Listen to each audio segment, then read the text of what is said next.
Welcome to the journey home. My name is Catherine and I live in Nova Scotia, Canada.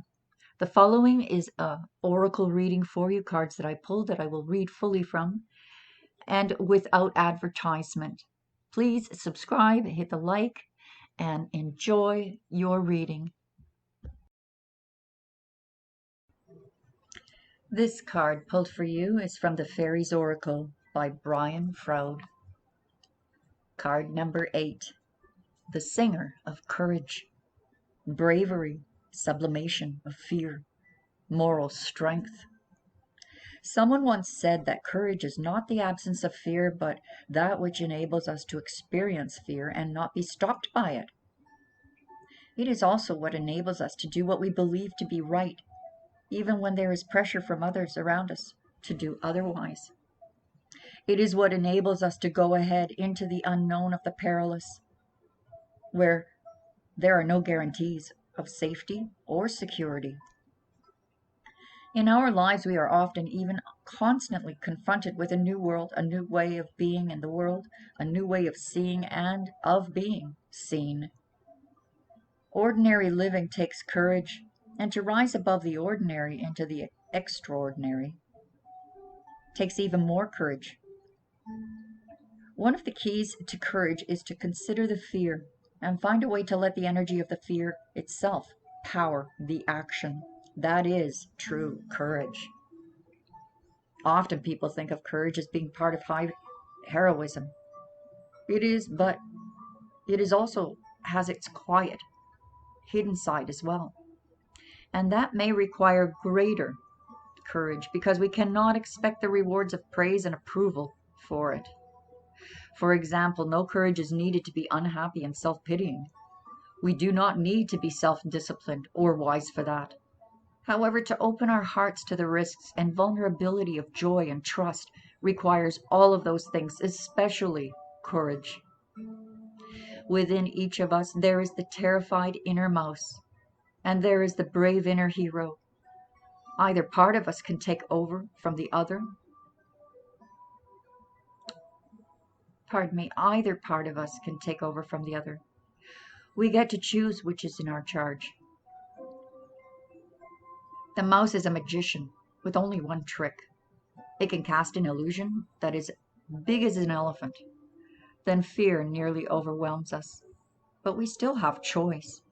Learning to live with and manage the reactive animal within us involves transforming emotions like rage and fear into courage through self-discipline and the help of the singer of courage. Your message is that most people have decided by the age of 3 or 4 that they must do what they must do in order to survive. From this decision, this belief about how the world is, most of our fears and self-limitations grow.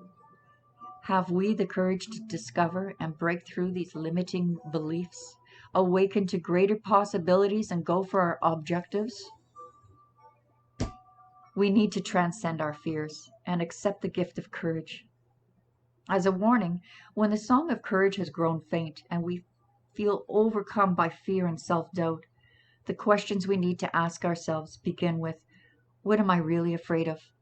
Quite often, deep soul searching enables us to discover that our true fears are hidden behind our false fears. It is impossible to face false fears because they are merely shapeshifters and shadows without substance, continually changing form. Facing a real fear is much easier because it doesn't keep changing the rules and moving the goalposts. The question then becomes, what can I do to open my heart to courage? So when I feel fear, I can follow through on what I want and need to know. As an Oracle group member wisely suggested, another question to ask is, what else is present? She notes, when fear of any kind arises in the mind, more space is allowed in the heart if one acknowledges the fear, while at the same time looking for what else besides the fear is also there. Thus one neither grows nor gives too much focus to the fear itself, and more space opens up within which the fear can be explored and liberated. As Brian says, fairy wings formed of shifting light, emotion, and energy are the manifestation of the power of those beings that transcend the mundane world.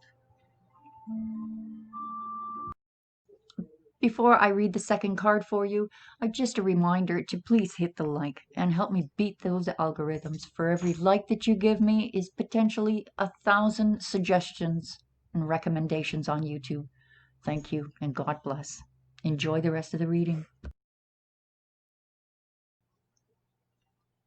The card chosen for you is the from the Fairy Forest, an oracle of the wild green world by Lucy Cavendish. Number 19, the Trickster. Deceit, betrayal, guile. Let me be a reminder to be true to yourself, to your own personal truths, to the code within your soul. Truly, at this time, it is essential for you to let your conscience be your guide and to live according to your own creed with open eyes. Do not fool yourself into believing another person's vision and ideas are more important than your own. Question agendas and be aware of people's history. For at this time there is one about you who is attempting to persuade you to their cause, to join them in what they see as a great task, but which in truth is simply a harnessing of your power to their agenda, which is not for your highest good. All tricksters are charming and know exactly what to say to persuade you, but this is mere language. Their deeds will not match their words, and what you are agreeing to by joining with them will be a loss of your own personal dreams for the furthering of theirs. If you allow yourself to be coerced, cajoled, and manipulated at this time, it will weigh heavily on your very soul. Be sure, be more wary than is natural for you at this time. Do not betray yourself or ignore the warning signs which are all about you. Do not foolishly give away your power, but exercise it and weave a future that is truly the one you wish to create, one which will provide you with honor, plenty, and the satisfaction of having been true to yourself. Green Fairy. If you're still here, thanks for listening to this oracle reading. And please join us Wednesdays and Sunday nights live. If you would like some free cards pulled for you, I would love to pull them for you. Check the website out too. There are all kinds of perks for members over there. God bless and talk to you again soon. Bye-bye for now.